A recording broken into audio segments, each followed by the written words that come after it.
आपके सामने पहला प्रश्न है आपके सामने बहुत शानदार प्रश्न है। कहता है कि बेबी फ्रेंडली हॉस्पिटल की शुरुआत जो है वह baby friendly hospital initiative eight starting कब हुई थी? मतलब ये जो बेबी फ्रेंडली हॉस्पिटल है इसको हम लोग BFHI शॉर्ट में कहते हैं। इसका शुरुआत कब की गई थी? तो इंडिया में इसका शुरुआत 1966, 77, 92, 96। तो बेबी फ्रेंडली हॉस्पिटल की शुरुआत हमारे इंडिया में 1992 में हुआ था। ओवरऑल इसकी शुरुआत जो है 1991 में किया गया था। समझ गए? याद रखिएगा।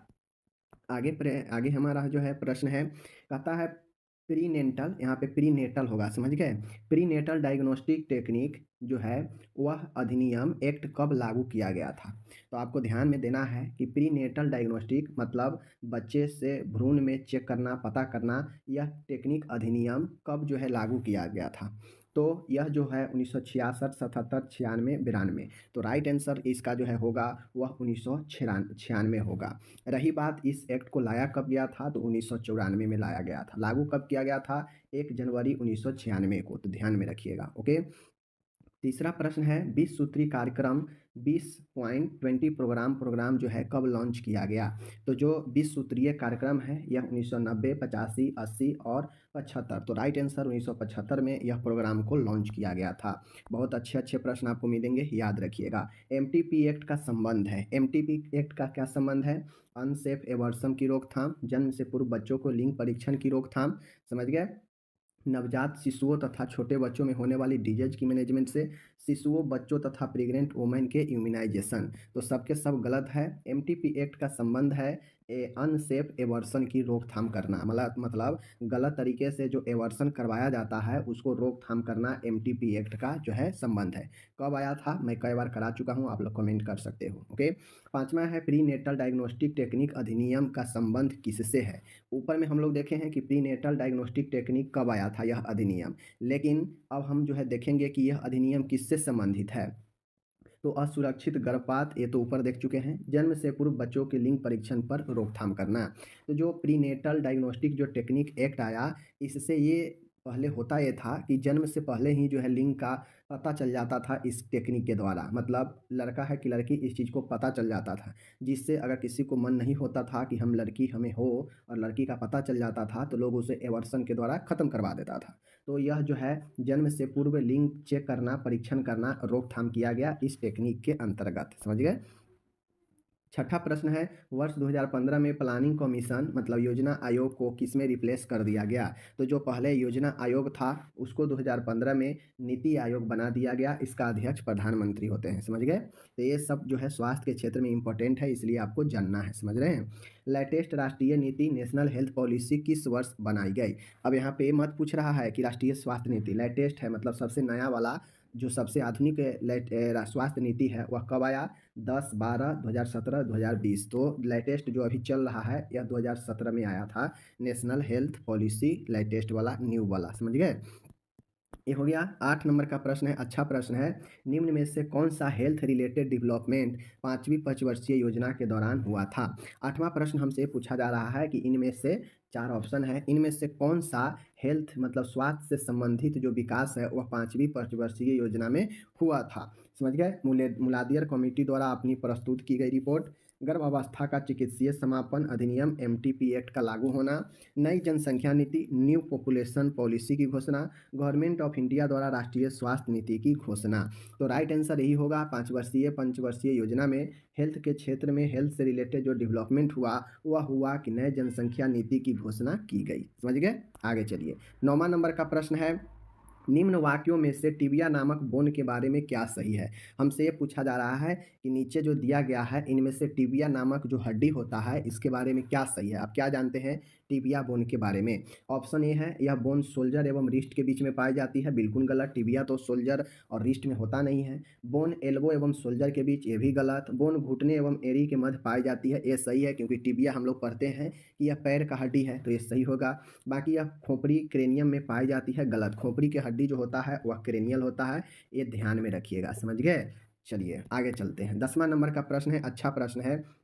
निम्न में से ह्यूमन ब्लड में पाए जाने वाला कौन सा पदार्थ ऑक्सीजन परिवहन जो है कार्य करता है? तो आपको ये पता है कि हमारे बॉडी में, आपके बॉडी में जो ब्लड है वह ब्लड में ऑक्सीजन है। ऑक्सीजन है तभी वह हमारे संपूर्ण शरीर तक जाता है, कोशिका उससे जीवित रहता है। तो हमारे ब्लड में जो ऑक्सीजन है, किसके द्वारा जो है ब्लड में ऑक्सीजन की सप्लाई जो है बना रहता है, कौन से चीज़ के द्वारा?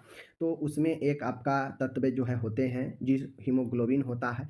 इसके कारण ब्लड जो है लाल भी दिखता है और ऑक्सीजन का परिवहन भी जो है मजबूती से होता है। तो हीमोग्लोबिन राइट आंसर होगा, समझ गए? बाकी ये सब जो है आपका अपशिष्ट पदार्थ है। यूरिया अपशिष्ट पदार्थ है। ग्लूकोज से हमें एनर्जी भी मिलता है, ज़्यादा बढ़ने से डायबिटीज़ भी होता है। डब्ल्यूबीसी विभिन्न रोगों से बचाता है, समझ गए? चलिए, 11 नंबर का प्रश्न है, अच्छा प्रश्न है। निम्न में से मानव रक्त में पाया जाने वाला उत्सर्जी पदार्थ कौन सा है? कहता है मानव के रक्त में कौन सा ऐसा उत्सर्जी पदार्थ है जो इस ऑप्शन में दिए गए हैं? डब्ल्यूबीसी हमारा तो यह ब्लड का एक जो है घटक है। हीमोग्लोबिन भी एक घटक है। यूरिया की बात है तो यूरिया हमारे ब्लड में एक अवशिष्ट पदार्थ है जिसको किडनी छान के एक साइड कर देता है, मूत्र के द्वारा निकाल देता है। ग्लूकोज हमारे शरीर के लिए उपयोगी है, बेस्ट है नहीं, समझ गए?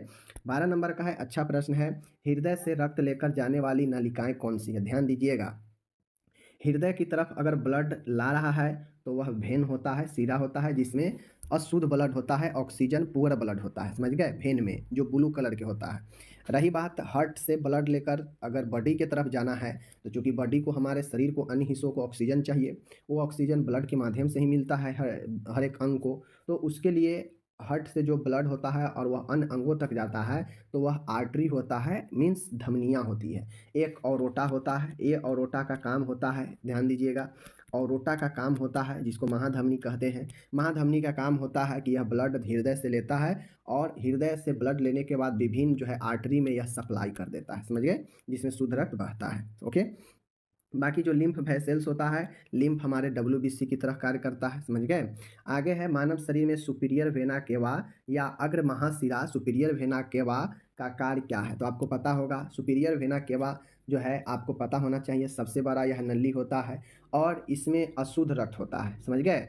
बॉडी से विभिन्न भागों से अशुद्ध रक्त इस सुपीरियर वेना केवा के द्वारा हमारे हार्ट में के राइट आर्टरियम में पहुंचता है, मीन्स दाएं आलिंद में पहुंचता है और वहां पे दाएं आलिंद से जो है ब्लड जो है दाएं वेंट्रिकल में आता है, राइट वेंट्रिकल में आता है और राइट वेंट्रिकल से ब्लड ऑक्सीजन के लिए फेफड़ा की तरफ जाता है, फिर फेफड़ा से हमारे हार्ट में आता है, फिर हार्ट से जो है हमारे जो है विभिन्न भागों में जाता है, समझ गए?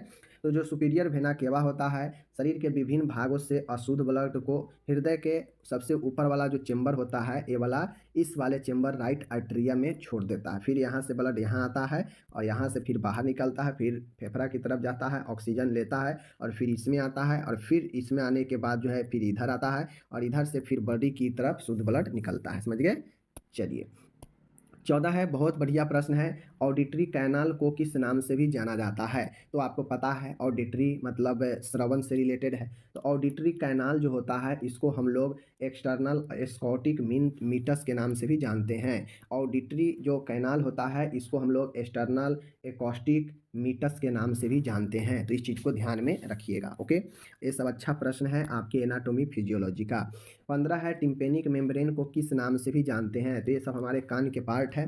टिम्पेनिक मेम्ब्रेन को हम लोग जो है, ये तो ऊपर में बता ही दिए, external acoustic meatus, ear drum, cerumen और कल। तो जो है हमारे टिम्पेनिक मेम्ब्रेन को ईयर ड्रम के नाम से जाना जाता है, ओके, कोई डाउट नहीं। चलिए, 16 नंबर है, ऑडिटरी कैनाल की शेप किस प्रकार की होती है? अब यहाँ पे पूछ रहा है कि ऑडिटरी जो कैनाल होता है यह हमारे कान में किस प्रकार के शेप में होता है? तो हल्की सी एस प्रकार के शेप में होता है, इस प्रकार के शेप में, समझ गए? तो इस चीज़ को ध्यान में रखिएगा।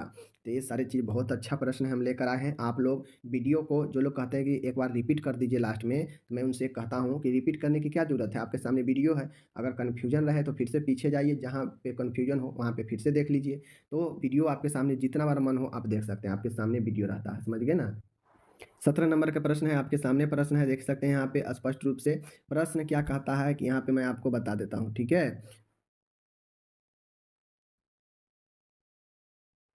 17 नंबर का है, कहता है कि ह्यूमन एलिमेंट्री कैनल के महत्वपूर्ण ऑर्गेन आमाशय यानी स्टोमक की आकृति कैसी होती है। यहाँ पे सीधा बताना है कि आमाशय पेट का जो होता है वह आकृति कैसा होता है। तो हल्की सी एस आकार की, समझ गए, जे आकार की, हैमर हथौड़े की आकार की, अंग्रेजी के एल की आकार की। तो जो पेट होता है हमारा, वह पेट जो है हल्का सा जो है जे आकार में ऐसे जो है मुड़ा होता है, समझ गए। तो ध्यान में रखिएगा, ये सब शेप वाला क्वेश्चन जो है बहुत बार पूछे जा सकता है आपसे एग्जाम में। नेक्स्ट है, कहता है ऑडिटरी ऑसिकल मैलियस की शेप होती है, मतलब ये सब कान के रिलेटेड है। ऑडिटरी कैनल हो गया, समझ गए ना, चाहे वो आपके ये सारे जो जो मैंने अभी ऊपर में पढ़ा रहा हूँ ये सब कान से रिलेटेड है। तो ऑडिटरी ऑसिकल यह जो है हमारे कान के जो है मध्य परत का जो है हमारे हड्डी के बारे में पढ़ रहे हैं हम लोग। तो जो ऑडिटरी ऑसिकल है यह जो मैलियस होता है, ऑडिटरी ऑसिकल मैलियस का जो शेप होता है वह हल्की सी एस आकार, जे आकार, हथौड़े की, एल की आकार। तो हथौड़े हैमर की आकार की होती है ऑडिटरी ऑसिकल मैलियस की आकृति, समझ गए। 19 है, बहुत ही अच्छा प्रश्न है, कहता है पेलेंटाइन बोन की शेप किस प्रकार की होती है। यह भी प्रश्न बढ़िया है। कह रहा है कि पेलेंटाइन बोन जो होता है उसकी आकृति किस प्रकार की होती है। तो जो पेलेंटाइन बोन होता है उसकी आकृति एस आकार, जे आकार, हथौड़े की। तो ये तीनों आकार तो हम लोग पढ़ चुके हैं, बच गया हमारा अंग्रेजी के एल आकार। तो जो पेलेंटाइन बोन होता है यही हल्के से एल आकार का होता है, समझ गए।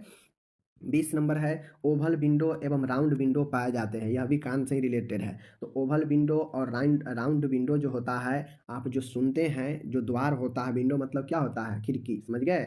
तो एक खिड़की के टाइप यानी आने साउंड को जाने और आने वाला जो जगह होता है वही ओवल और राउंड विंडो जो पाया जाता है वह ह्यूमन के ईयर कान में ही पाया जाता है, समझ गए।